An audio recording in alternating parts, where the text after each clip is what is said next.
So, for today's recipe, magluluto tayo ngayon ng pinangat. Ito yung one of the delicacy here in Bicol, pinangat.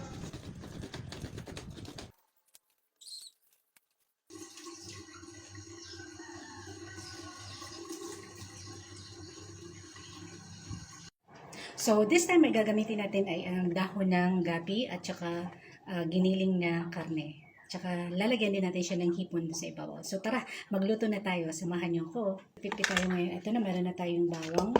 So, ilalagay ko ito dito sa chopper para mas mabilis ma-chop.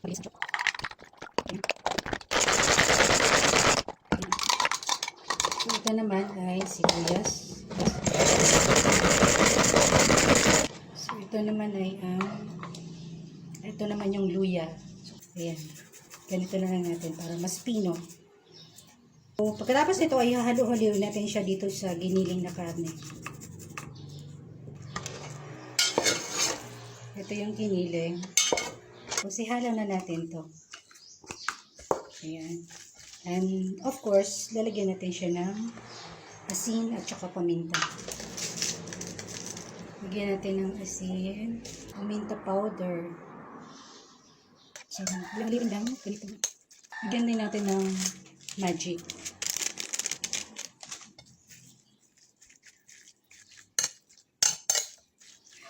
So, ito yung hipon. Ang ulo ay didikdikin natin para kunin pa natin yung katas.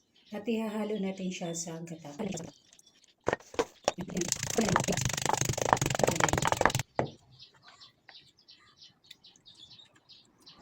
So, sa pagbabalot, kailangan yung dahon ay walang butas.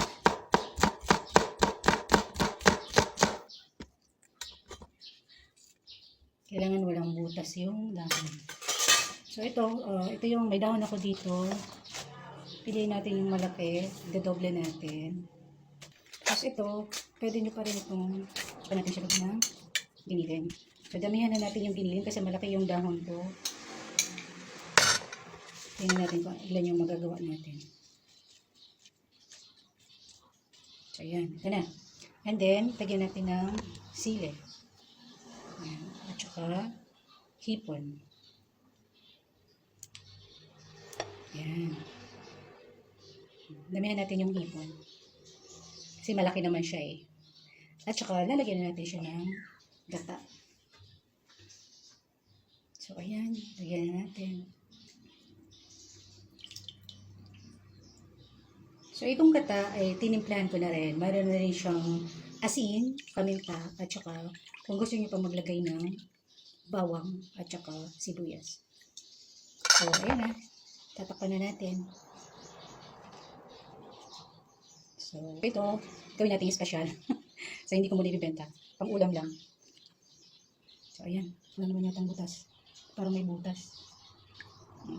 O, nag-leak lang. So, ayan na nga.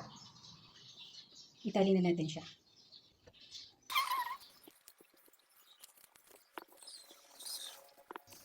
So, pwede naman kayong maglagay dyan ng iba pang mga toppings katulad ng halimbawa kung gusto niyo naman lagyan ng alimasag, pwede rin naman. Kaya mga sugpo, malalaking hipon, sugpo, pwede rin naman. So nasa sa inyo na yan kung saan kayo masaya at kung saan kaya ng budget nyo. Ayan, so meron na tayong isa, gagawa pa tayo. Tingnan natin kung makakailan tayo.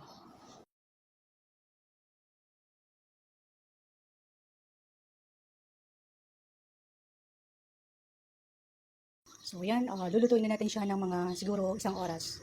So yan, takpan na natin.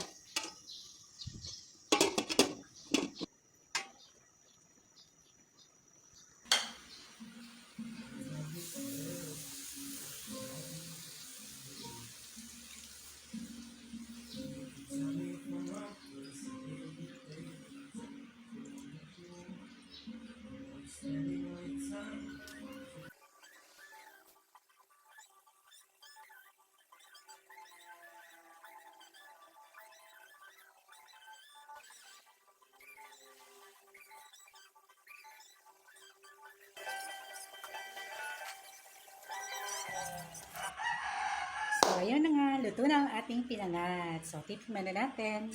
Ayan, tingnan nyo. O, diba? So, yun na. Titikman na natin mamaya. Mamaya.